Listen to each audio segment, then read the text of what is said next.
예, 계속하겠습니다. 조직이 결정되면 의사소통의 채널이 결정이 되는데요. 의사소통이라는 것들에 대해서 오해가 뭐냐면 어떤 사실이나 생각, 태도 등을 상호 전달하고 받는 과정이지 않습니까? 이러한 의사소통의 방식 안에는 이렇게 구두에 의한 의사소통이 있고 문서에 의한 의사소통이 있어요. 대부분의 경우에 비공식적 의사소통은 구두로만 이루어지죠. 하지만 공식적 의사소통이 이루어질 때는 대개는 구두와 문서가 결합되는 경우가 많고요. 그 다음에 이제 업무 처리에 따른 책임 소재를 명확하게 하기 위해서는 문서로 된 것들이 가장 결정적인 영향을 미치는 경우가 많죠. 의사소통이라는 것들이 그래서 중요합니다. 이 의사소통에 있어서 중요하다고 말씀드리는 이유가 학교에서 의사소통을 통해서 업무에 대해서 받으셔야 되지만 그보다 더 중요한 건 뭐냐면 담임으로서 학생들과의 의사소통을 하시면서 발생되는 것들이 중요한 거죠. 이런 공식적 이런 의사소통의 경우는 당연히 명료해야 되고 일관성을 갖고야 되고 적시성을 갖고야 되고 분포성을 갖고야 되고 적응성을 갖고야 되고 통일성, 정량성, 관심과 수용 이런 것들을 하는 것들은 당연하겠죠. 하지만 이런 것들을 묻는 시험 문제가 나오지는 않을 것 같고요. 나온다면 이제 이런 거를 묻겠죠. 공식적 의사소통과 비공식적 의사소통. 이미 제가 조직이 결정되면 의사소통의 유형들이 결정된다고 말씀드렸는데요. 수직적, 수평적 의사소통 이런 것들은 부장선생님과 선생님, 그다음에 부장선생님과 교감선생님, 교감선생님과 교장선생님과 같은 것이 수직적 의사소통이라고 볼 수가 있겠고요. 수평적 의사소통의 경우는 각 담임선생님들 간에 의사소통하는 것들 이런 것들은 학생들을 지도하기 위한 수평적 의사소통에 해당되겠죠. 대각선적 의사소통도 있는데요. 예를 들자면 행정실장님과의 의사소통 이런 것들이 있겠고요. 그 다음에 어떤 집단의 의견을 수렴할 때는 포도덩굴처럼 모아진 게 또 가운데로 가고 모여서 가운데로 가고 하는 포도덩굴의 의사소통 체계를 갖고 있는 경우도 많습니다. 이런 것들은 당연히 조직이 결정되면 자동적으로 결정되는 요소이기 때문에 이런 유형을 묻는 문제가 나올 일은 별로 없을 것 같습니다. 또한 의사소통은 중요한 게 일방적인 의사소통이냐 쌍방향 의사소통이냐인데 일방적인 의사소통은 의사소통이 아니다라고 생각하시면 됩니다. 공식적, 비공식적 의사소통은 바로 구두에 의한 의사소통이냐 문서와 구두를 포함한 의사소통이냐. 그래서 언어적, 비언어적 의사소통을 나눠본다라면 비공식적 의사소통은 구두인 경우가 대부분. 공식적 의사소통의 경우는 구두와 문서가 결합된 구조가 많죠. 조직이 결정되면 원형이냐, 직선형이냐, Y형이냐, 박형이냐, 전체형이냐와 같은 의사소통이 이루어질 수 있는데 이런 것들을 묻는 문제들은 별로 중요하지가 않고요. 오히려 중요한 부분은 공식적 의사소통이 어떠한 특성, 어떤 형태이고 그 다음에 비공식적 의사소통은 어떤 형태며 장점과 단점이 무엇이냐라는 것들을 이해하고 있는 것이 논술에서는 중요한 요소라고 볼 수가 있겠죠. 왜? 학교 현장에서 직접 발생하는 문제는 이런 부분이거든요. 자, 공식적 의사소통을 보면 공식적인 경로와 과정을 거쳐요. 바꿔서 얘기하면 우리가 얘기했던 이런 조직도를 따라서 공식적 의사소통을 밟는 겁니다. 공문서를 통해서 명령, 지시, 보고, 품인데 이런 형태로 이루어지는 경우가 많죠. 그런데 이런 의사소통이라는 것들은 일방향이 아니라 쌍방향이라고 왔지 않습니까? 그러면 교장선생님께서 이런 게 있는데 이거 해주시겠어요? 라고 하게 되면 관련돼서 내려온 내용을 가지고 거기에 응답하기 위해서 자료를 준비하고 해서 하지 않습니까? 그래서 쌍방향 의사소통이 대부분이죠. 일방향일 경우에는 의사소통이라고 얘기를 안 하는 경우가 더 흔하다고 보시면 될 것 같습니다. 학교 현장에서 가장 문제가 되는 거는 이런 일방향 의사소통이 오히려 문제가 되는 거죠. 자, 공식적 경로와 과정을 통해서 수단은 문서, 명령, 지시, 보고, 품위 형태로 이루어집니다. 특히 보고와 품위는 결제를 따르기 때문에 결제란을 따라서 결제를 하기 때문에 결제란에 내가 사인을 하는 순간 이 서류에 문제가 생기면, 이 서류에 추진하는 업무와 관련해서 문제가 생기면 내가 책임진다라는 것들을 사인한 형태가 됩니다. 이거에 의해서 자기가 책임을 져야 되는 거죠. 반면 비공식적 의사소통의 경우는 구성원 간의 친분, 상호 신뢰, 현실적인 인간관계에서 의사소통이 이루어지는 거고요. 뭐 옆반 담임선생님하고 뭐 얘기를 나눈다거나 아니면 전공 과목별 선생님들 간의 개인적인 만남이나 친목회, 의견 교환이나 소문을 듣는 것들, 이런 것들이 바로 비공식적 조직에 의한 의사소통이 이루어지는 체계라고 볼 수가 있고, 대부분의 경우는 구두로 이루어집니다. 증거가 남지 않죠. 공식적 의사소통과 비공식적 의사소통이 학교에서는 같이 이루어지는 경우가 많은데요. 공식적 의사소통의 장점은 건의와 의사 전달이 확실하고 책임 소재가 명확하죠. 사인함으로써 책임진다라고 결재를 한 거 아닙니까? 정보, 사전 입수의 의사결정이 용이하죠. 의사결정의 활용 가능성이 큽니다. 기한 품위를 왜 하겠습니까? 의사결정을 그렇게 하겠다라고 합의를 이루기 위해서 하는 거지 않습니까? 합의가 이루어지면 그대로 실행하는 거죠. 정보, 근거 보존 용이한데 기한 품위된 문서는 문서철에 다 모아두도록 돼 있고, 요 근래는 문서철에 모으기보다는 아예 전산 시스템 안에 다 올라가 있는 경우가 일반적이죠. 그래서 그런 모습으로 이해를 하시면 될 것 같아요. 대신 이렇게 공식적 의사소통의 경우는 장점만 있는 게 아니라 단점도 있어요. 물론 단점보다 장점이 더 크기 때문에 공식적 의사소통은 기본적으로 명령, 지시, 보고, 품위를 따른다라고 이해를 하시면 될 것 같아요. 이런 공식적 의사소통의 단점에는 사태가 변동하면 그거를 바꾸는 게 어렵다라는 거예요. 내가 결제 났는데 그걸 바꾸려면 다 처음부터 다시 문서, 서류 꾸미고 중간 과정 다시 다 밟아야 되기 때문에 변동 사태에 신속한 적응이 어렵죠. 예를 들어서 학생이 지금 아파서 쓰러졌다. 그럼 바로 119 불러서 병원 보내야지. 그거를 공식적 의사소통 통해서 문서로 처리하고 있겠습니까? 그건 말이 안 되는 거죠. 배후 사정의 전달에 어려움이 있는데요. 문서철에 기한 문서로 남은 것들은 누구나가 다 열어볼 수 있습니다. 그 얘기는 무슨 얘기냐? 비밀 정보, 어떤 개인 신상 정보에 대한 내용들을 담고 있기가 어렵다라는 거죠. 배후 사정에 해당되는 내용들의 것들을 문서에다 담고 있기가 어렵다라는 게 그 한계를 갖고 있고요. 형식화된 그 요건에 따라서 품위 문서를 다뤄야 되기 때문에 융통성이 없고 형식화되어 있다라고 이해를 하시면 될 것 같아요. 또한 그 문서철 안에 있는 것들을 누구나 열람할 수 있고, 창학사들이 와서 학교 문서 살펴보는 게 그 문서철부터 살펴보고 있지 않습니까? 그래서 기밀 유지가 곤란하다라는 면이 그 특성이라고 이해를 하실 수가 있을 것 같아요. 자, 비공식적 의사소통의 경우가 말하자면 친분에 의한 의사소통이 이루어지는 거고, 대화를 통해서 이루어지기 때문에 구두 의사소통이 이루어지는데요. 장점은 구두로 이루어지기 때문에 전달이 신속하고 배후 사정을 소문 형태로 전달하기 쉽죠. 긴장감과 소외감이 없죠. 왜? 뭐 오타가 있다든가 이런 것들을 생각해 볼 필요가 없지 않습니까? 행동 통일성 확보가 용이하고 관리자에게 도움이 되는 정보를 조언하는 형태가 이루어지기 때문에 그 나름의 장점이 있습니다. 의견 교환의 융통성이 있고, 공식적인 전달과 보완하기 위해서 구두에 의한 의사소통이 이루어지는 거죠. 그래서 장점을 가지고 있습니다. 대신 장점만이 아니라 단점도 가지고 있어요. 일단은 배후 사정 전달을 한다거나 이런 걸 했을 때는 어떤 공식적인 체계를 뛰어넘어서 얘기를 하기 때문에 권위 손상이 이루어지는 경우가 많죠. 공식적 의사소통에 마비를 일으킬 수가 있습니다. 공식적 의사소통이 우선이고 비공식적 의사소통이 따라와야 되는데, 공식적 의사소통을 마비시켜버리면 업무 마비를 일으키는 거죠. 그 다음에 비공식적 의사소통의 경우는 이런 소문이 있습니다 이기 때문에 책임 소재가 불분명하죠. 누구한테 들었어? 옆 학교에서 들었는데요.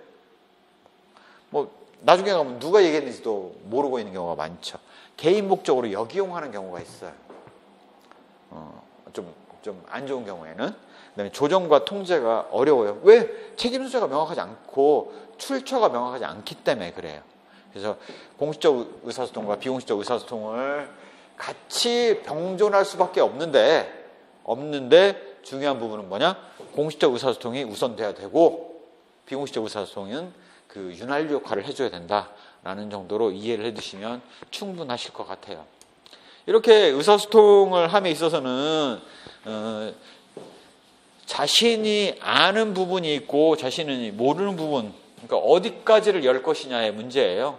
그다음에 타인이 아는데 타인은 모르는 부분이 있고 해서 나눠보면 나도 알고 남도 아는 부분, 열린 창, 주로 공식적 의사소통의 경우는 자신도 알고 타인도 아는 부분이라고 이해를 하시면 될 것 같아요.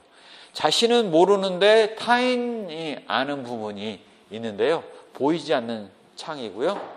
자기가 어떤 비공식적 의사소통에서 소외된 경우가 바로 그런 경우라고 보실 수가 있겠죠.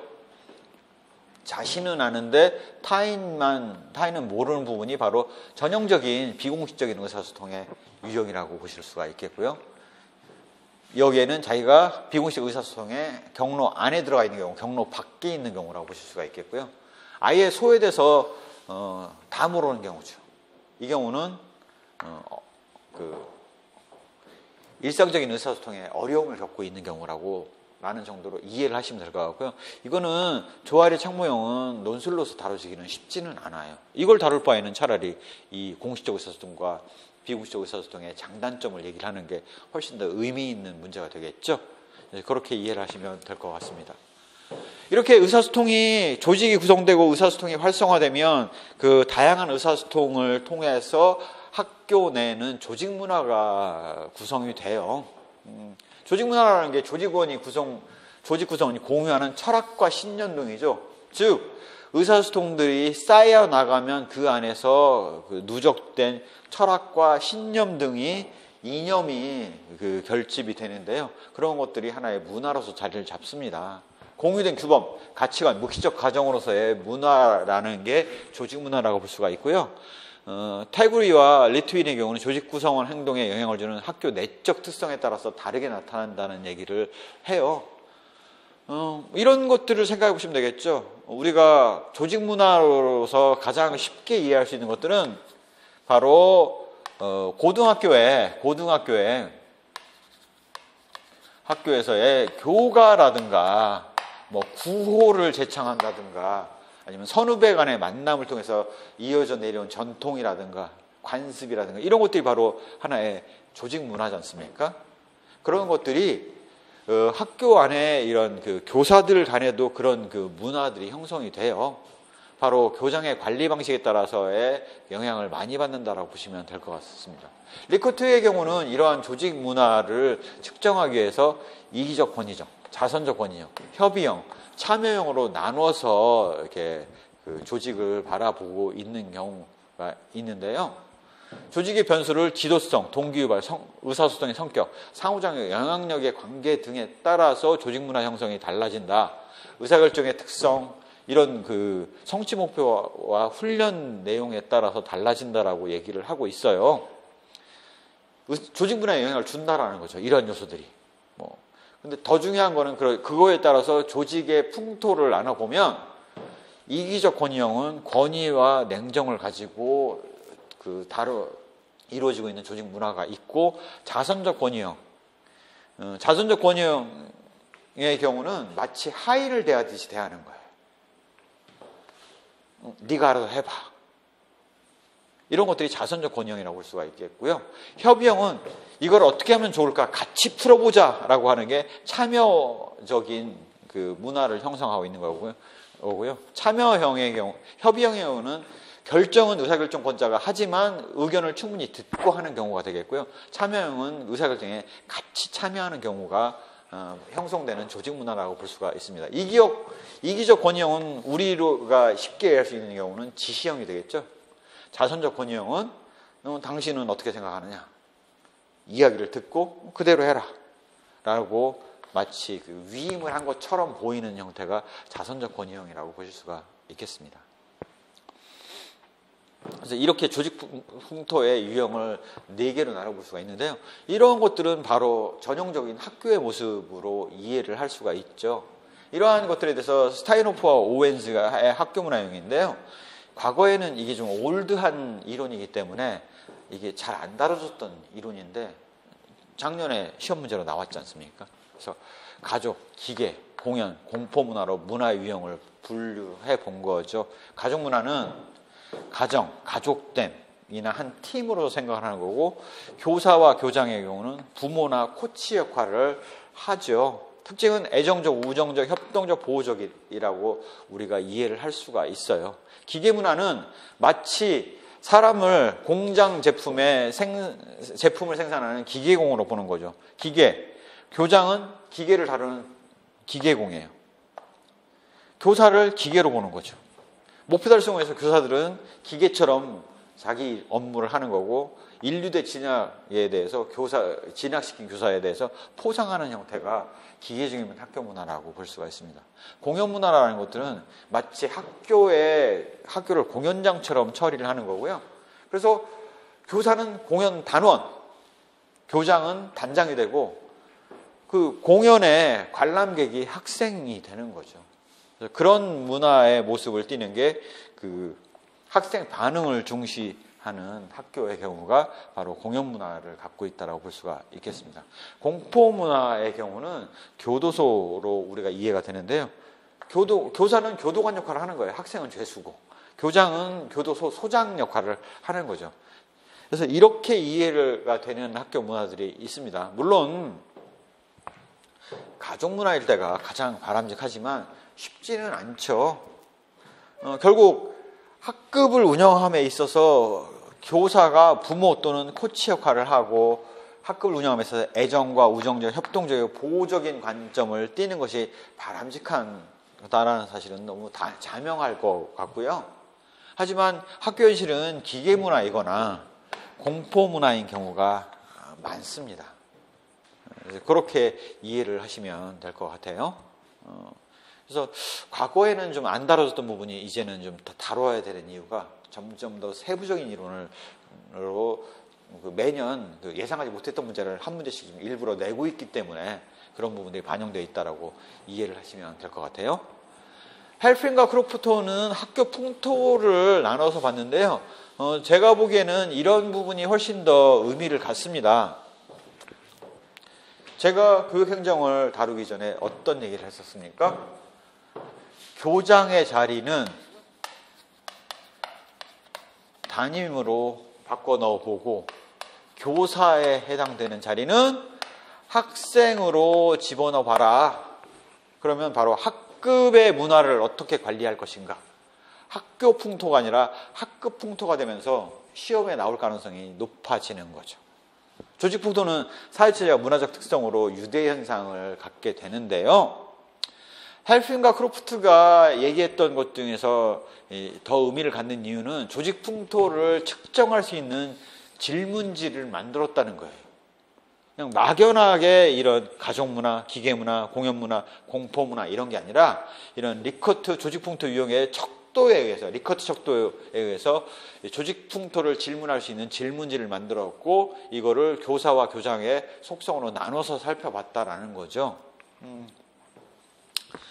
여기서의 교장과 교사의 의미로서 나올 확률은 별로 없기 때문에 우리가 학교에서의 의미를 알기 위해서는 여기 교사를 학생으로, 교장을 담임으로 바꿔서 살펴보도록 하겠습니다. 개방적인 학급의 경우는 당연히 활기가 있고 생기가 있고 진실성을 갖고 있는 학급이에요. 그 당시에 담임은 어떤 성향을 띠고 있느냐? 냉담성이 낮습니다. 생산성에 대해서 그렇게 강조하지 않아요. 배려를 많이 합니다. 추진하는 일들은 많아요. 이랬을 때 학생들이 어떤 성향을 띠게 되냐면, 학급에서 이탈하고 싶지 않은 거죠. 일탈성은 낮고, 학생들이 하고자 하는 일들에 장애가 되는 요소들이 별로 없습니다. 그러다 보니 학생들의 사기는 높고요. 학급 전체에 모두와 친하기 때문에 친밀성은 상대적으로 낮은 경우가 많습니다. 즉 자율적으로 학급 내에서 이루어지기 때문에 교사와의 친밀성은 상대적으로 낮다라고 이해를 하실 수가 있겠죠. 자율적인 경우는 친밀하고 만족도가 높고, 생산성은 대신 개방적인 경우보다는 좀 낮은 경우라고 이해를 하실 수가 있어요. 알아서 하기 때문에 그렇죠. 그 당시에 교사의 모습은, 담임의 모습은 냉담성이 높습니다. 네, 생산성에 대해서 그렇게까지 강조하지 않아요. 즉 개방적인 경우일 때는 냉담성이 낮냐 높으냐의 차이가 있는 거죠. 배려하는 부분이 상대적으로 적습니다. 왜? 배려 안 하면 알아서 굴러갈 거 아니겠습니까? 그래서 배려가 낮고 추진하는 일이 많지가 않죠. 즉 선생님이 추진하기보다는 알아서 학생들이 추진하는 거죠. 그래서 담임 선생님의 추진성은 낮다라고 보실 수가 있어요. 그런 경우에는 일탈하는 경우는 낮아요. 왜냐하면 괴롭진 않거든요. 내버려 두거든요. 관여를 않기 때문에 그래요. 장애성, 학생들 하는 일들에 대해서 뭔가 걸리적거리는 것들이 없습니다. 사학이 높아요. 그다음에 선생님 그 학생들 간의 친밀성은 높습니다. 학생들 간의 친밀성은 높아요. 그래서 그렇게 이해를 하시면 자율적인 거. 그래서 자율적인 것보다는 개방적인 게 더 바람직하겠죠. 통제적인 경우가 있는데요. 업무를 중심으로 학업을 강조하고 있고요. 강압적이고 학업 성취를 극대화하려고 하기 때문에 고성취를 할 수 있다는 특성이 있어요. 대부분의 학교가 이런 통제적인 성향을 띠고 있다고 보시면 될 것 같습니다. 담임은 어떤 성향을 띠느냐? 냉담함 높아요. 공부해라고 얘기하고 있죠. 생산성 높아요. 공부 쪽으로는 결과들이 나오기 때문에 생산성이 높습니다. 학생 개별 배려 안 해요. 그건 네 사정이고 추진하는 거 없습니다. 공부만 하는 거죠. 나머지는 다 절대 추진 안 하는 거죠. 그러다 보니 학생들은 일탈성을 생각할 수가 없죠. 그래서 떠날 생각을 못 합니다. 학생들이 다른 거 하겠다는 거 다 못하게 하는 경우가 많아요. 장애성이 높아요. 사학이 성적이 높기 때문에 성적이 좋은 학교는 사기는 높아요. 하지만 친밀하지 않습니다. 공부하느라고 정신없죠. 그래서 통제적인 거고요. 친교적인 경우는 우호, 만족, 저성취의 성향을 띠고 있는데 그러면 담임은 어떤 성향을 띠고 있느냐? 냉담성이 낮아요. 학생들하고 친밀한 거죠. 생산성에 대해서는 별로 생각하지 않아요. 배려하는 바가 높습니다. 추진성은 그렇게 썩 추진하는 게 많지는 않아요. 그래서 추진성에서 여기 개방적인 면에서의 개방성과 차이가 있다고 볼 수가 있겠죠. 그렇게 되면 학생들은 친하긴 하지만 별로 성과가 없기 때문에 거기 있고 싶어 하지 않는 거죠. 학교에서의 목적은 진학을 해야 될 거 아니겠습니까? 그래서 일탈성이 높고요. 장애성은 낮습니다. 알아서 하기를 바라는 거죠. 사기는 학업 성취가 그렇게 높지 않기 때문에 그저 그래요. 친밀성은 학생들 간에 같이 놀고 있기 때문에 친밀성은 높은 경우가 많습니다. 또한 간섭적인 조직의 경우는 독단적이고 불만이 많고 성과가 낮은 경우가 많아요. 즉 대개의 경우는 성과가 낮기 때문에 독단적으로 끌고 갈 수밖에 없다라고 되게 얘기를 하시죠. 선생님들의 경우는 냉담성이 낮습니다. 즉 학업에 대해서 관심을 많이 갖고 있죠. 생산성을 강조하고 배려를 많이 하려고 하지만 추진하는 일은 없어요. 학업 외에는 나머지는 다 논외죠. 그러다 보니까 학생들은 성과가 낮은데 학업에 매달려야 되니까 이탈하고 싶어 하죠. 장애성은 낮습니다. 사기도 낮고 학생들하고 친하게 지내고 싶어 하지 않는 거죠. 간섭적인 학교 문화일 경우가 그래요. 폐쇄적인 문화의 경우는 따로 노는 거죠. 과업 욕구에 대한 불만이 있고 그 조직에 속한다는 소속감을 느끼지 못하기 때문에 따로 노는 경우고요. 교사의 경우는 담임 선생님의 경우는 냉담성이 높고 생산성을 강조를 하고 배려해 주는 바 없죠. 추진하는 거 없습니다. 일탈성 학생들 입장에서는 과업도 별로고 소속감도 낮고 그러면 이탈하고 싶어 하는 거죠. 뭔가 하는 것들에 있어서의 걸림돌은 많습니다. 학업 위에 다른 것들을 하게 되면 뭐라고 하는 거죠. 학업도 낮은데 학업 외에는 하는 것도 없어요. 그러니까 사기 낮고 친밀성은 높다라고 보실 수가 있어요. 이렇게 헬핑과 크로프트가 이제 학교 풍토에 따른 유형들을 분류를 해봤는데요. 이런 것을 더욱더 개선한 것이 호유와 클로버가 개정한 학교 조직 풍토 척도를 가지고, 즉 헬핑과 크로프트의 것들을 디멘전을 2차원으로 나눠서 본 거죠. 교장은 당연히 담임으로 바꿔서 보라고 말씀드렸죠. 교사의 경우는 학생으로 나눠서 보라고 했습니다. 담임이 마음을 열고 있고 학생도 마음을 열고 있으면 개방풍토라서 협동, 존경, 신뢰가 쌓이는 문화풍토, 학교 문화, 학교 풍토가 됩니다. 그래서 가장 바람직하죠. 반면 담임이 마음을 닫고 있어요. 마음을 닫고 있고 그 학생들은 마음을 열고 있어요. 그러면 헌신풍토죠. 담임이 통제를 하고 학생들이 그 전문적으로 공부를 열심히 하고 있는 형태가 되기 때문에 헌신풍토가 됩니다. 또한 선생님은 마음을 열고 있는데 학생들이 마음을 닫고 있으면 일탈을 하는 거죠. 태업하고 무력화하고 불화를 합니다. 선생님 말을 안 듣는 거죠. 선생님은 기대를 하고 마음을 열고 다가가는데 학생들은 멀어져 가는 거죠. 그게 일탈풍토라고 볼 수가 있습니다. 그런데 선생님이 마음을 닫고 있고 학생들도 마음을 같이 닫고 있으면 폐쇄죠. 비효과적이고 불화하고 무책임한 거죠. 선생님도 학생들을 굴러가는 건 니네 맘대로 해 하고 내박치고 학생들도 신경 안 쓰고 하는 문화가 됩니다. 그래서 이렇게 개방이냐 폐쇄냐에 따라서 조직의 풍토가 달라지는데요. 여기서 은혜하는 바는 이렇게 보실 수가 있어요. 자, 학생들이 마음을 닫고 있느냐 열고 있느냐는 선택할 수 없어요. 선생님 입장에서는 조절할 수 없습니다. 선생님이 할 수 있는 거는 내가 마음을 닫고 다가갈 건가 마음을 열고 다가갈 것인가의 부분만 선택할 수 있어요. 무슨 얘기냐? 자, 선생님이 마음을 닫고 갔을 때의 모습보다는 항상 마음을 열고 갔을 때의 성과가 훨씬 좋습니다. 성과로 본다면 이런 순일 거 아니겠습니까? 성과로 본다면 폐쇄, 일탈, 헌신, 개방이죠. 선생님은 마음을 닫고 통제를 열심히 하려고 하는데 학생들은 거기에 따라주는 형태니까 헌신, 이런 모습일 거 아니겠습니까?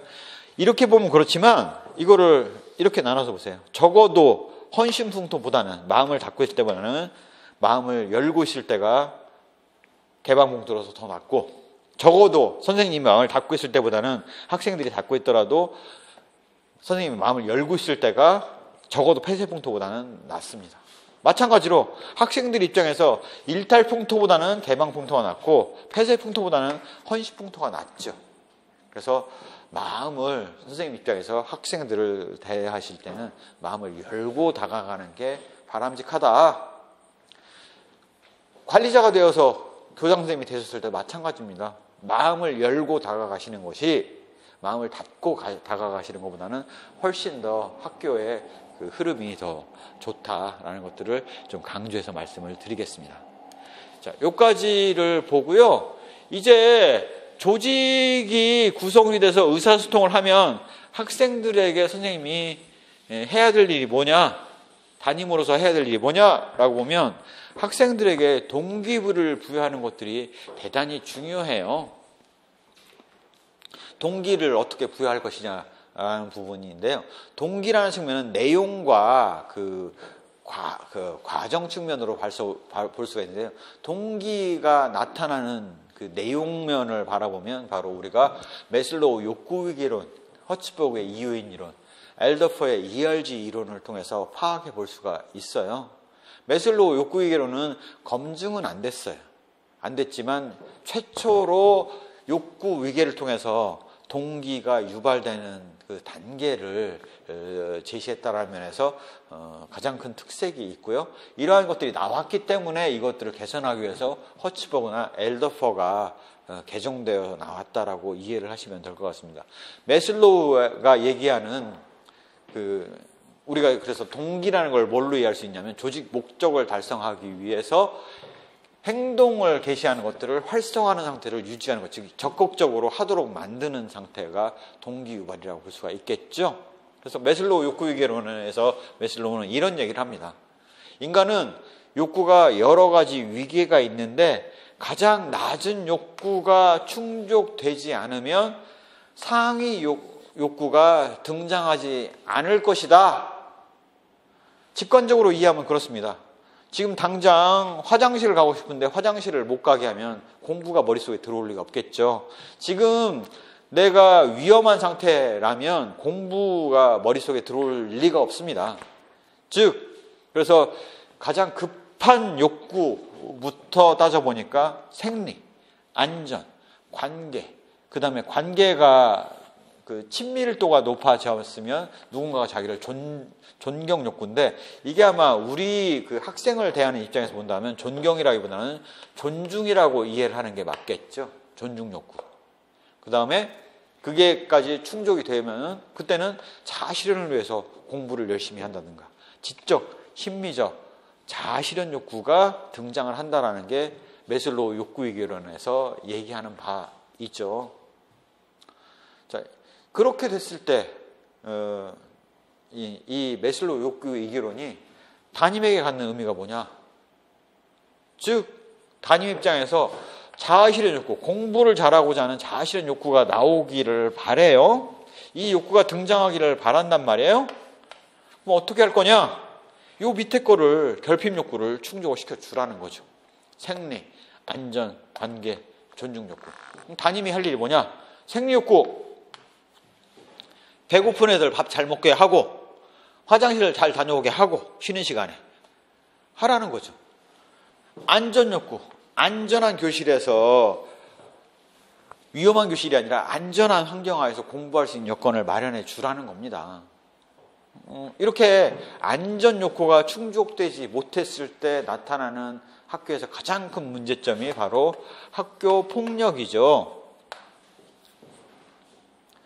관계 욕구는 학생들 간의 친밀감은 높은 관계를 유지를 하라는 거예요. 학생들 간, 그다음에 학생과 담임 간. 즉 관계 욕구를 충족시키기 위해서 충족이 돼야 되는데, 이 관계 욕구가 충족되지 못해서 나타나는 현상이 뭐냐? 왕따입니다. 왕따예요.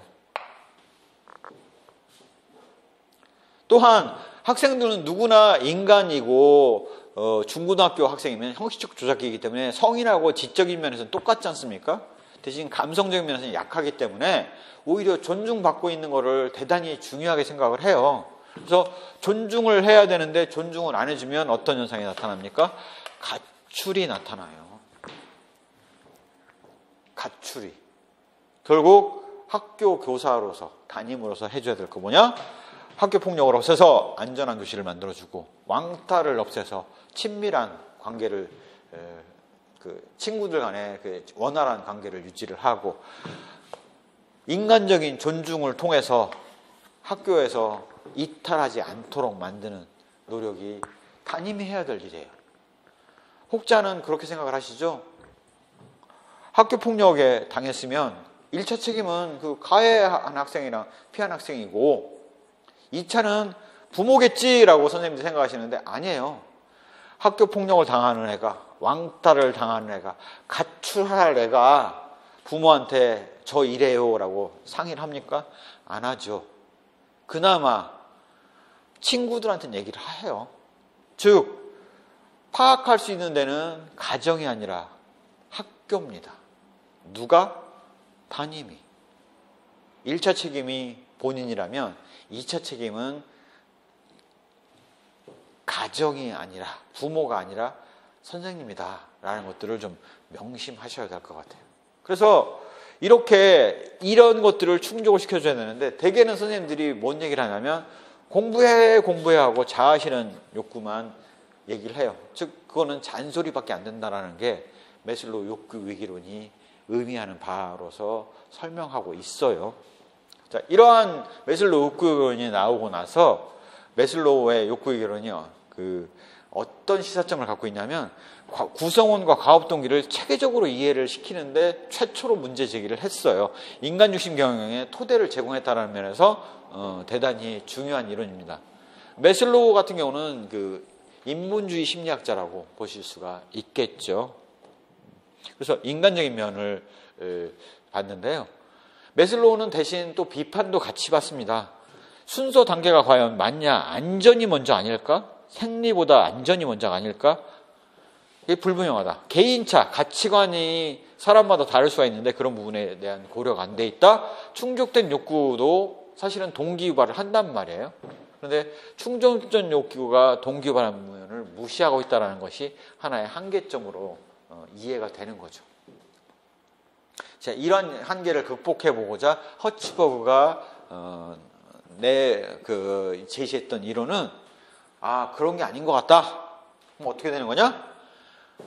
위생 요인이라고 해가지고 이게 충족이 안 되면 불만족을 일으키는 요인이고, 동기 요인이라는 것들은 충족이 안 되면 불만이 생기진 않지만 충족되었을 때 만족을 유발하는 요인인 것 같다. 그래서 요인이 두 가지인 것 같다라는 거죠. 위생 요인은 이게 충족이 안 되면 학생들 입장에서는 불만이 생기는 거고, 동기 요인은 이게 충족이 되었을 때 만족감을 높여줄 수 있는 요인인 것 같다라는 거죠. 그래서 이렇게 생리, 안전, 관계 욕구의 경우는 바로 사회, 안전, 생리 요인으로서 위생 요인으로 봤고, 존중 욕구와 자아실현 욕구의 경우는 만족감을 높이는 동기유발 요인으로서 살펴봤던 거죠.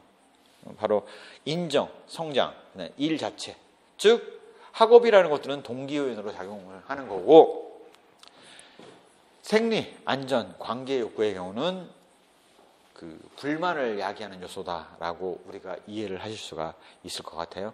이렇게 됐는데 중요한 점은 바로 허츠버그의 경우는 이러한 것들을 직접 실험을 통해서 밝혀냈다라는 겁니다.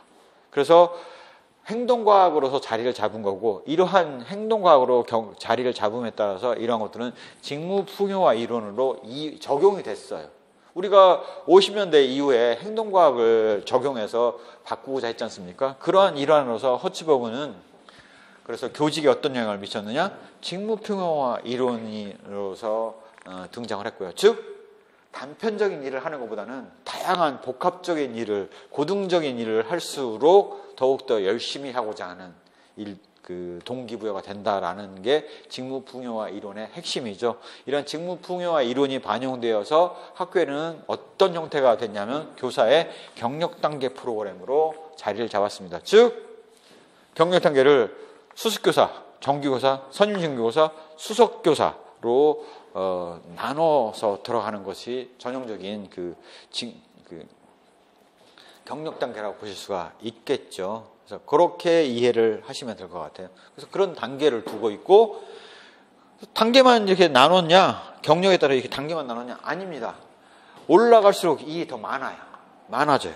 올라갈수록 일이 적어지는 게 아니라 일이 더 많다고요. 그래서 그렇게 이해를 하시면 될 것 같아요. 더불어서 엘더포의 경우는 이러한 허츠버그 이요인 이론과 함께 메슬로 욕구 이론을 실제 사례를 통해서 점검을 해봤더니 그게 좀 뭔가 안 맞더라 이거예요. 어떻게 안 맞느냐? 엘더포가 아우슈비츠 수용소, 홀로코스트가 발생을 했던 아우슈비츠 수용소를 가서 그 사람들이 어떤 삶을 살았나, 최소한의 생리와 안전 욕구가 충족이 안 되는 사회를 가서 봤더니 그 열악한 상황 안에서도 자아실현을 추구했던 흔적이 있더라는 거죠.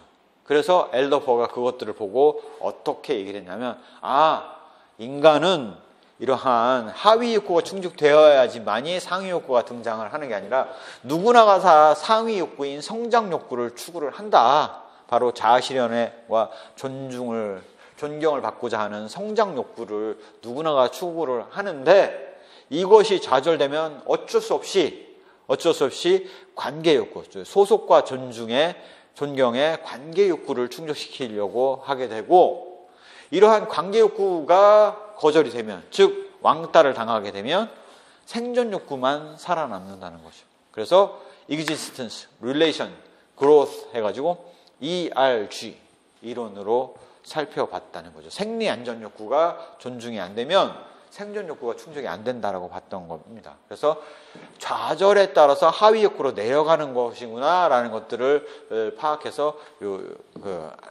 밝혀냈다라는 거죠. 그래서 그렇게 이해를 하시면 될 것 같아요.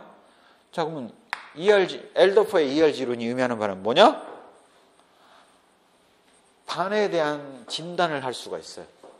우리 반 아이들이 과연 학업을 통해서 성장을 추구하느냐, 아니면 놀자판이냐, 아니면 생존을 추구하는 반이냐의 수준에 따라서 어떠한 욕구들이 좌절되었는지, 무슨 욕구들이 충족이 안 되고 있는지를 우리가 파악해 볼 수 있는 거죠. 우리 반 아이들이 공부를 열심히 하고 있다? 성장 욕구를 추구하고 있는 바람직한 반입니다. 반면 공부는 안 하고 놀고 있다? 관계 욕구가 충족되는, 관계 욕구 충족만 노리고 이미 성장 욕구는 꺾여 있는 반이다라는 사실을 알 수가 있죠. 반면 생존 욕구를 추구를 한다. 내버려 두세요. 저 자면 학교는 잘 다녀서 졸업장 딸게요. 이런 반이다? 생존 욕구만 남아있는 반이다라는 사실들을 알 수가 있습니다. 그래서 그렇게 진단을 해보시면 무엇을 해줘야 되는지를 아실 수가 있겠죠. 이런 상태를 진단을 해서 어떤 것들을 충족시켜 줄 것인지, 담임으로서 무슨 역할을 할 것인지에 대한 대안들을 제시하고 있다는 면에서 의미를 갖고 있는 이론이라고 보실 수가 있겠습니다. 이러한 것들에 대해 있어서 그 동의를 파악을 해봤다면, 그러한 그 학생들의 그런 욕구에 따라서 과연 선생님은 어떻게 관리를 해야 되느냐라는 것들의 의미를 둔 이론이 바로 맥그리거의 XY 이론이에요. 무슨 얘기냐? 바로 학생들의 전반적인 상태에 따라서 선생님의 관리 방안이 달라져야 될 거 아니겠습니까? 이런 상태 파악을 통해서 학생들이 게으르고 책임을 회피하는 존재인지, 아니면 자기 만족, 자기 실현을 추구하는 존재인지로 나눠서 바라볼 수가 있고요. 학생들 수준에 따라서 선생님들이 행동을 취해야 될 전략과 관리 방안들이 달라진다라는 얘기를 맥그리거는 하고 있는 거죠.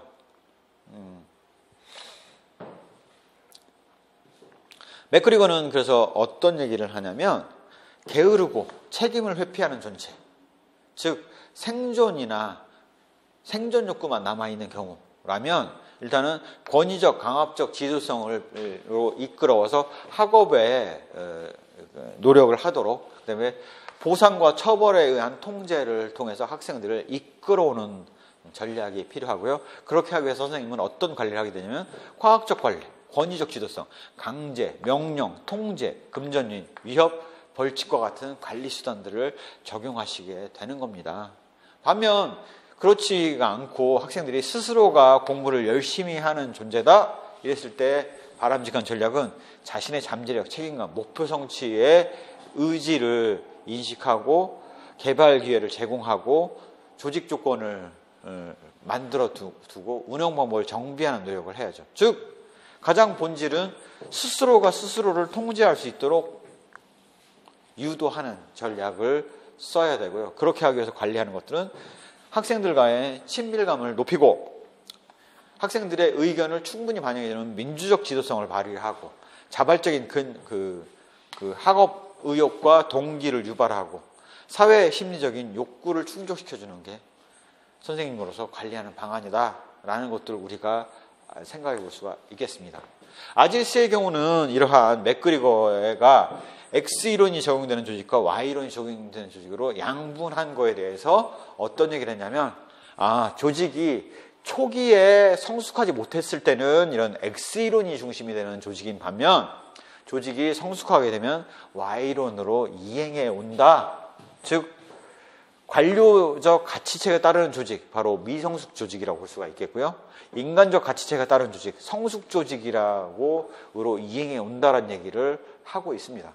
즉 따라서 결론을 내려본다면 선생님이 처음 담임 선생님이 가르쳤을 때 아이들의 경우는 대부분의 경우는 X이론을 따르는 조직일 거예요.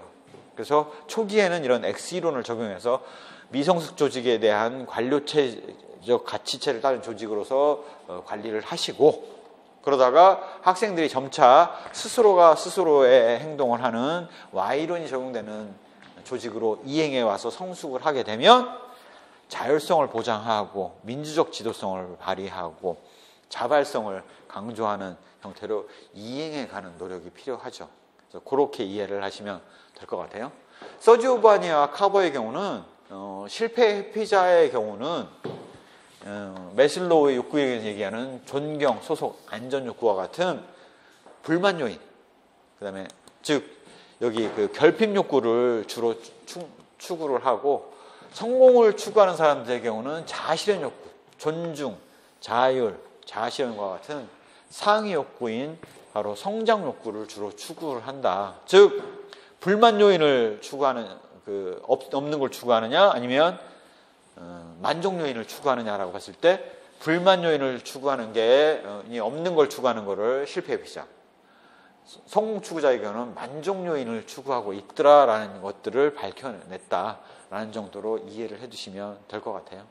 이렇게 동기의 내용 면에서 본다면 그 관리 전략 같은 것들을 우리가 생각해 볼 수가 있겠죠. 자, 이런 것들에 대해서 학교가 발생하는 관리 체제 이론의 체제에 의해서 접근을 해볼 수가 있는데요. 리커트의 관리 체제 이론은 이미 앞에서 다뤘던 부분을 좀 더 자세히 다루고 있어요. 우리가 이렇게 이해를 하시면 됩니다. 이기적 권위형, 부하를 신뢰하지 않고, 즉 학생을 신뢰하지 않고 의사결정 과정에 배제하는 형태의 선생님일 수가 있는 거죠. 최고 관리층의 의사결정 명령 계통을 통해서 내려오면 그걸 선생님은 전달하는 거예요. 역할. 그래서 그 관리 수단은 어떻게 하느냐? 공포, 처벌, 보수, 생리, 안전 욕구의 충족이죠. 즉 명령 지시형의 그 관리 체제를 갖고 있는 선생님이라고 보실 수가 있겠죠. 대신 그거보다 조금 더 상위로 올라가면 자선적 권위형인데요. 예를 들자면 중세 시대의 귀족이 하인을 대하듯이 오늘의 식사는 뭔가? 아, 그거 마음에 든 꼭 맞는 걸 가져왔건 잘했네. 뭐 이런 식의 접근을 하고 있는 게 자선적 권위형이고요. 그 하인이 의도했던 대로 하지 못했을 때는 보수, 처벌, 잠재적 처벌을 하죠. 일자리를 빼앗는다거나 아니면 뭐 때린다거나 이런 것들이 되겠죠. 이것이 자선적 권위형의 모습을 띠고 있는 경우가 많죠. 반면 요까지가 가장 흔한 모습이에요. 담임선생님들 안에서. 반면 요 근래는 이렇게 해가지고는 학생들이 다 가출해버립니다. 그래서 요즘 나타나는 형태는 협의형이 많아요. 학생들에게 불완전한 실질적인 신뢰감을 갖고 있는 거죠. 학생들을 믿지는 않지만 의견을 최대한 들어보는 거죠. 보수, 처벌 참여하고 신뢰감을 가지고 상당한 상호작용을 하는 형태예요. 학생들과 상호작용을 많이 하되 결정적인 순간의 경우는 선생님이 결정을 하는 경우가 바로 협의형이라고 볼 수가 있습니다. 참여의 경우는 학생들을 전적으로 신뢰하고 학생들의 결정한 내용들을 받아들여주는 형태가 참여형이라고 볼 수가 있고요. 그러니 학생들의 의견이 받아들여질 때 선생님과의 친밀감도 높고 신뢰를 하겠죠. 그래서 참여형이 최근에 그 혁신학교 같은 경우가 바로 참여형의 그 관리 체제를 두고 있는 형태라고 볼 수가 있고요. 일반적인 학교의 경우는 협의형이 많다라고 말씀드릴 수가 있습니다. 그래서 어떠한 체제로 갈 거냐라는 것들이 가장 중요한 요소이기도 해요. 가장 성과가 좋은 건 역시 참여형입니다. 그 다음이 협의형, 그 다음이 자선형, 가장 안 좋은 형태가 이 모습이라고 볼 수가 있겠죠. 그래서 그렇게 이해를 하시면 될 것 같아요. 동기에 발현되는 유형으로 본다면 그럼 그 동기가 있을 텐데 동기의 내용면에서는 아 그런 것들이 동기를 유발하는구나 라는 걸 알았어요. 내용을 충족시켜 주고 싶어요. 그럼 그 동기가 어떤 식으로 작동돼서 발현되느냐, 동기가 발생 과정을 얘기를 하는 것들에 대한 이론들이 있습니다. 바로 보이룸의 기대 이론이 그런 내용이죠. 즉 유인가가 있을 때, 즉 뭔가 나한테 보상이 주어졌을 때 하고자 하는 기대와 동기, 그 보상에 대한 기대가 동기로서 작동된다는 거죠. 가장 쉽게 얘기하면 그겁니다. 노력을 하게 되면, 내가 학업에 대해서 노력을 하게 되면 그게 성적이라는 성과로 나타날 거고, 성과가 나타나면 보상, 우등생이라는 보상이 주어지겠지, 내지는 내신 성적이라는 보상이, 내신 성적의 상승이라는 보상이 주어지겠지라고 기대를 하게 되면 바로 유인가가 된다는 거죠, 보상. 그래서 1차 기대는 노력을 하면 성적이 올라갈 거야. 2차 기대는 성적이 올라가면 내신 성적이 올라갈 거야? 아니면 대입에 진학이 될 가능성이 높아져와 같은 유인가가 있고, 결국 이 유인가가 주어져야지만이 노력이라는 동기가 유발된다라는 게 부이룸의 기대이론이 이야기하는 바입니다. 즉, 노력이 성과로 이어지지 않을 거라고 생각을 한다면 노력할 필요가 없죠. 성과가 유인가로 이어질 거라고 생각되지 않으면, 유인가가 기대되지 않으면 할 필요가 없어지는 거죠. 그래서 유인가가 제공이 되어야 된다.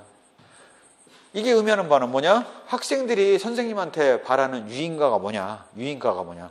학생들이 선생님한테 바라는 게 뭐 대단한 거겠냐? 돈을 바라겠냐? 아닙니다. 선생님한테 바라는 거는 기대, 배려, 피드백을 원하죠. 피드백을 원합니다. 즉, 칭찬을 해달라는 거예요. 더 이상 원하는 거 없어요. 선생님한테 돈 내놔라 하는 것도 아니에요. 선생님들 입장에서 학생들의 동기를 유발하기 위해서는 기대, 배려, 피드백을 제공하시면 돼요. 자, 기대, 배려, 피드백이 동기를 유발한다는 사실은 우리가 교육 심리학에서도 배웠고, 앞으로 배울 교육 사회학에서도 검증을 해봤더니 이게 성과를 달리 내더라라는 거죠.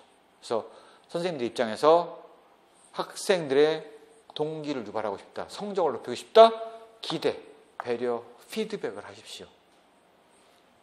이게 의미하는 바입니다. 포터와 롤러는 이러한 기대와 그 주어지는 유인가의 크기에 의해서 이러한 부이룸의 기대론을 확장해 봤죠. 즉, 다른 잡다한 거 있지만 노력, 성과, 보상이라는 요인은 똑같아요. 위하고 똑같지 않습니까? 이 세부적인 거를 알 필요는 없어요. 중요한 건 뭐냐? 인간은 보상이 주어지면 그 보상을 기대했던 보상과 비교를 해본다라는 거예요. 그렇게 해서 기대했던 보상이 실제 주어진 보상보다 기대했던 보상보다 실제 보상이 크면 학습 동기가 유발이 된다라는 얘기를 하는 겁니다. 즉, 기대했던 보상보다 실제 주어진 보상이 크면 내적 보상이 됐든 외적 보상이 됐든 크면 동기 유발이 더 잘 된다는 얘기를 하고 있죠. 이게 의미하는 바는 뭘 의미하느냐? 기대, 배려, 피드백을 하되 기대보다 높게, 크게, 높게, 즉 칭찬을 남발을 해라 라는 얘기를 포터와 롤러는 얘기를 해주고 있는 거죠. 그렇게 이해를 하시면 이 이론의 핵심들은 이해를 다 하신 거예요. 나머지는 그냥 읽어보시면 충분합니다.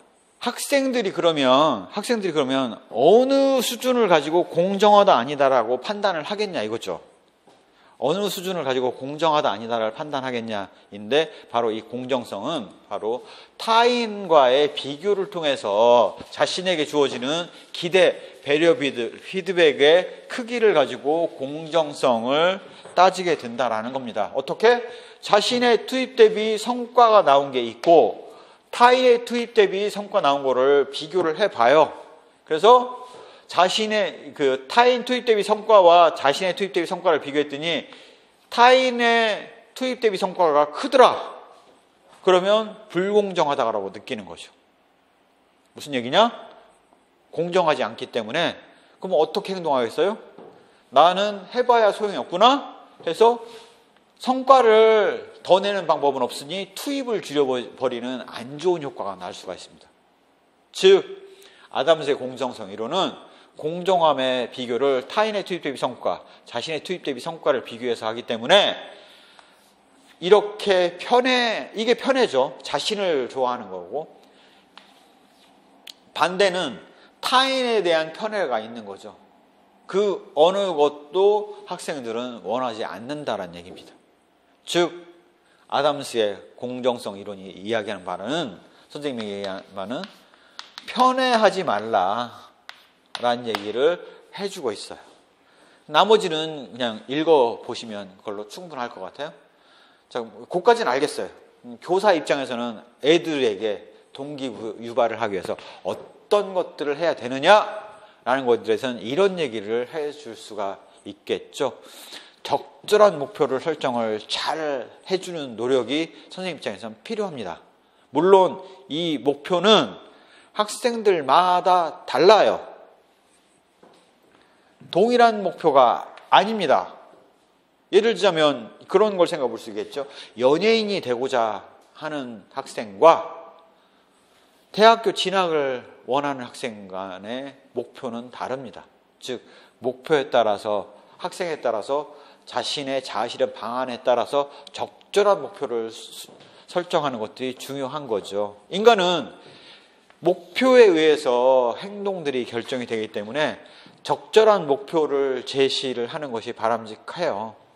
가치 판단이 이루어지면 욕망과 정서가 생기고, 그로 인해서 의도하고자 하는 목표들이 발생하고, 그 목표를 달성하기 위해서 행동과 성과가 나타난다라는 게 로크의 목표 설정 이론의 모형인데요. 모형이 중요한 게 아니고, 그럼 과연 목표가 어떠한 속성을 가져야 되느냐라는 것들이 중요한 요소죠. 즉 개별 학생들에게 선생님이 목표를 제시할 때 어떤 속성의 목표를 제시를 해야 되느냐라는 것들이 중요한 관리 방안이 될 겁니다. 목표는 구체적이어야 돼요. 측정 가능해야 된다고요. 곤란한 목표를, 지금 당장에 그냥 가만히 있어도 되는 목표를 설정하는 것은 그건 목표가 아닙니다. 아무것도 안 해도 그대로 이루어지는 목표라면 그거는 목표가 아닌 거죠. 지금 그대로 가서는 이루어질 수 없는 곤란성을 갖고 있어야 되고요. 그 목표를 결정하는 과정에 학생의 의사가 참여를 통해서 반영되어야 돼요. 선생님이 목표를 주고 이대로 해, 이건 목표가 아닙니다. 이게 적절한 목표라고 생각하는데 넌 어때? 이렇게 해볼래? 예 하고 합의된 목표만이 목표로서 의미를 갖는다. 그 학생이 목표 달성을 위해서 노력한 것에 대해서는 기대, 배려, 피드백을 통해서 적절한 피드백이 필요합니다. 동료 간 경쟁은 사람마다 능력이 다르잖아요. 따라서 동료 간 경쟁은 목표 달성 수준에 따라서 달리 가야 됩니다. 그다음에 학생들이 그 목표에 대해서 수용할 수 있어야 돼요. 즉 교사 입장에서의 시사점이 뭐냐? 바로 이런 겁니다. 구체적이고 도전적이고 자발적으로 수용되는 목표를 세우고 그 목표에서 적절한 피드백을 하는 것이 바로 학습 동기를 유발할 수 있는, 동기를 유발하는 요소이다. 자아실현의 동기를 유발하는 요소이다 라는 사실들을 알 수 있다는 겁니다. 교사 입장에서 학생들 개별 관리, 목표 설정으로 하라는 거예요.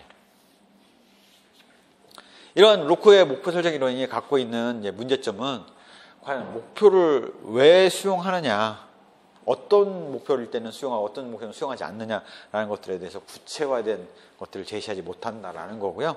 긍정적인 결과와 부정적인 결과가 동시에 존재하죠. 목표 수용을 했는데 했더니 달성을 했어. 이럴 때는 긍정적인 효과가 나죠. 했는데 달성을 못했어. 그러면 부정적인 결과가 나타날 수 있기 때문에 그러한 것들에 대한 고민이 필요하다는 게 이제 한계점이고요. 단순 과업에는 이런 단순 측정이 가능하기 때문에 목표 과업에 적절한데 복잡하거나 비구조적인 경우에는 목표 설정이 쉽지 않은 경우가 많습니다. 저는 인생의 성공이 목표예요 라는 추상적인 목표일 때는 그 측정 자체가 인생을 살아봐야지 그 목표 달성 여부를 잴 거 아닙니까? 그래서 복잡하고 비유적인 부분에 있어서는 목표 설정이 어렵다. 그래서 그 목표라는 것들은 이렇게 구체적이고 도전적이고 자발적으로 수용 가능한 목표를 세우는 것들이 중요하고, 그 목표를 세웠으면 세운 걸로 끝내면 안 되고 반드시 피드백을 해야 된다라는 얘기를 하고 있습니다. 예, 잠시 쉬었다가 이제 선생님의 업무에 대해서 얘기를 하도록 하겠습니다. 예.